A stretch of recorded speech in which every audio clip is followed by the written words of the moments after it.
Bon, alors je dois tous vous remercier énormément d'être là.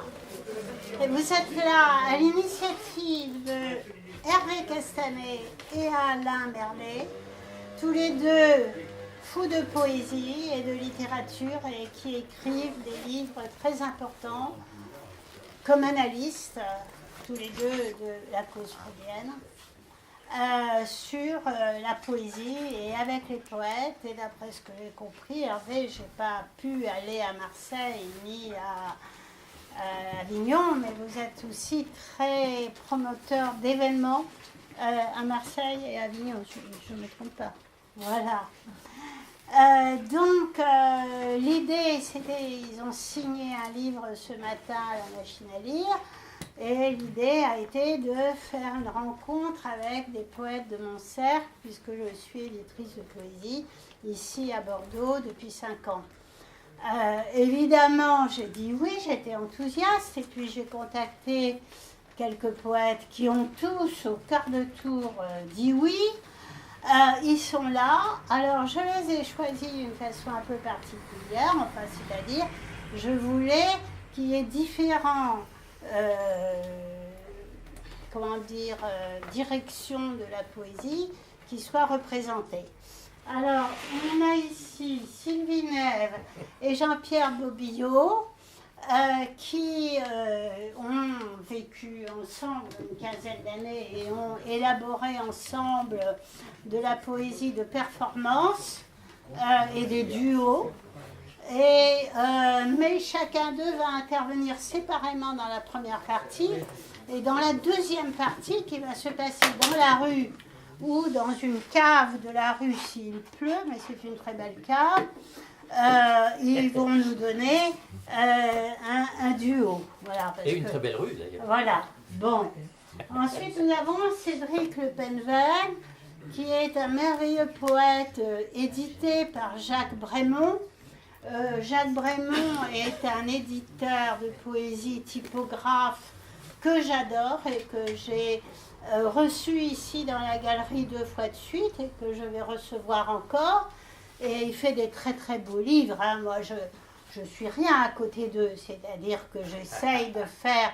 Non mais lui, quand il fait un livre, c'est en typo et il fait même faire le papier dans un moulin spécial par rapport au livre qu'il va faire. Alors, il y en a quelques-uns qui sont en vitrine. Donc, il a été un éditeur de Thierry Metz. Il est aussi éditeur de Cédric Le Penven, qui est un poète dont on peut considérer que tu es un peu dans la ligne aussi de Thierry Metz. Voilà. Alors, je prends l'occasion, là, je m'arrête un moment sur Cédric Le Penven et sur Thierry Metz, pour vous dire que, au fond, il y a Guillaume Deloire, que j'ai rencontré très récemment, qui m'a donné un texte absolument magnifique, qui sera publié l'année prochaine et qui a été très très apprécié par Cédric. Donc je n'ai pas fermé la parenthèse, cet endroit est un endroit ouvert au public, si bien que les gens passent, et ça me permet de faire des découvertes extraordinaires. Et vous allez voir arriver 5 jeunes musiciens et danseuses de grands talents, tous poètes, faisant des thèses de philosophie, ou étant à Normal Sup.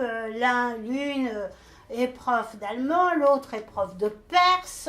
Bon, absolument géniaux, et ils vont nous faire un spectacle dans la rue à partir de 18h30, et c'est la même chose, ils viennent parce qu'ils répondent au quart de tour. Ils sont, eux, toujours des habitués à Paris du Club des Poètes. Alors, c'est extraordinaire d'avoir comme ça des poètes tout à fait confirmés, je vais finir mon cercle, mais avec cette ouverture sur une jeunesse généreuse, une jeunesse qui lit, une jeunesse qui s'implique et qui peut-être permet de penser à un monde meilleur. Alors, Alain Chevrier, spécialiste, si je peux dire, de la poésie à contrainte, on peut dire ça. Alors, il a écrit des livres d'une érudition extraordinaire et sur la rime féminine et autre chose. Et puis, il s'est dit un jour, enfin, je raccourcis, hein, qu'il allait faire un livre avec des monosyllabiques. Hein. Il en a fait un, il s'est trouvé qu'un deuxième était en train de monter, c'est comme les champignons de la forêt, voilà, et puis il en a fait un deuxième, et puis ensuite il m'a annoncé qu'il en faisait un troisième. On en a fait 4 et il y en a un 5e en route. Donc là, il y a aussi quelque chose de tout à fait extraordinaire qui se passe en dehors du fait que c'est la poésie à contrainte, etc. Mais c'est le côté inépuisable d'une parole unique. Et donc, si la poésie a, entre autres, pour but de libérer la parole voilà, unique de chacun, qu'elle soit inépuisable, c'est quand même une chose formidable, non, à découvrir. Voilà, mais peut-être que, je ne sais pas combien de volumes monosyllabiques tu es capable de faire, on verra.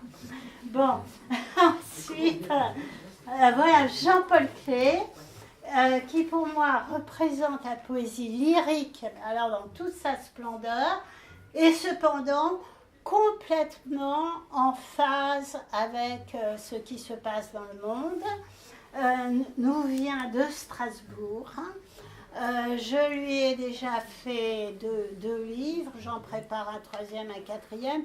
J'ai commencé par les cahiers de Jean-Paul Clé, dont le numéro 1, mais normalement il devrait y en avoir à l'infini, parce que ses travaux sont dans des cartons, et il y en a tellement chez lui qu'il faut, quand on téléphone, attendre une demi-heure, parce qu'il faut qu'il arrive à passer par-dessus ces cartons.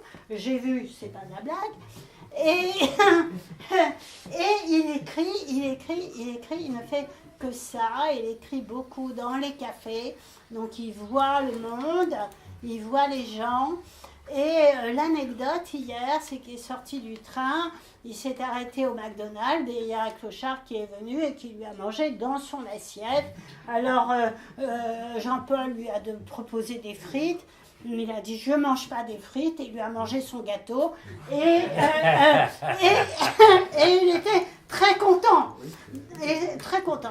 Donc ça, c'est la formidable générosité de Jean-Paul Clé, que naturellement vous comprenez que j'adore. Hein. Jean-Pierre Bobillot,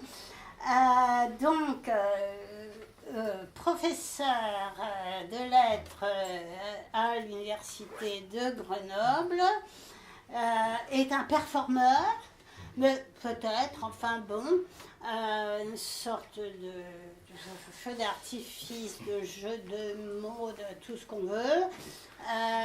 Et il va vous expliquer, parce qu'il théorise aussi,